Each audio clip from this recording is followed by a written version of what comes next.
Hello दोस्तों, नमस्ते, प्रणाम, जय श्री राम जी। आप सबके स्वागत करती हूँ दोस्तों अपना यूट्यूब चैनल में। तो आज मैं बहुत ही प्यारा देवी मैया का पचरा गीत लेकर आई हूँ। आप लोग जरूर सुनिएगा। अच्छा लगेगा तो छोटा सा प्यारा सा कमेंट करिएगा। शुरू से लेकर अंत तक सुनिएगा हमारे गीत को। और अच्छा लगेगा तो लाइक शेयर कमेंट जरूर करना और चैनल को सब्सक्राइब कर लेना। तो चलिए मैं सुनाने जा रही हूँ। बोलिए दुर्गा मैया की जय। बने रहिएगा सुनने के लिए, शुरू से लेकर अंत तक सुनिएगा। भोरे भोरे देखानी सपनवा जुड़ाइल मनवा। भोरे भोरे देखानी सपनवा जुड़ाइल मनवा। भोरे भोरे देखानी सपनवा जुड़ाइल मनवा। अंगना लीपत रहनी आसन लगावत देखनी। अंगना हम लीपत रहनी आसन लगावत देखनी। बेदिया पर चौमुख दियावा जुड़ाइल मनवा।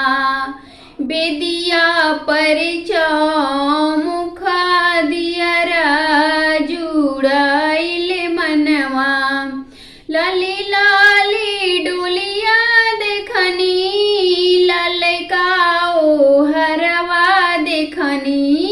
लाली लाली डोलिया देखनी ललकाओ हरवा देखनी। डोलिया उतरेला मोरा अंगना जुड़ाइल मनवा। डोलिया उतरेला मोरा अंगना जुड़ाइल मनवा। भोरे भोरे देखानी सपनवा जुड़ाइल मनवा। भोरे भोरे देखानी सपनवा जुड़ाइल मनवा। अजु मैया अइली मोरे अंगना जुड़ाइल मनवा। अजु मोरा अइली मोर भावनवा जुड़ाइल मनवा। अजु मैया अइली मोर भावनवा जुड़ाइल मनवा। कांचन थाल देखनी पान के बीड़ा देखनी। कांचन थाल देखनी पान के बीड़ा देखनी। थाली सजावल अढ़ाउल फुलवा जुड़ाइल मनवा।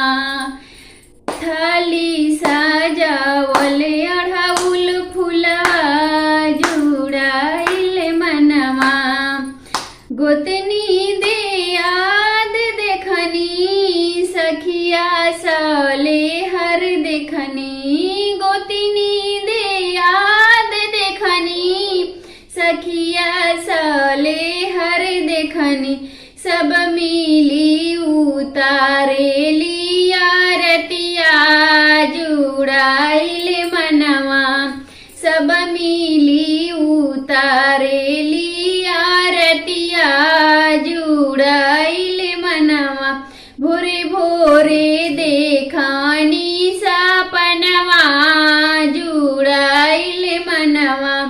भोरे भोरे देखानी सपनवा जुड़ाइल मनवा।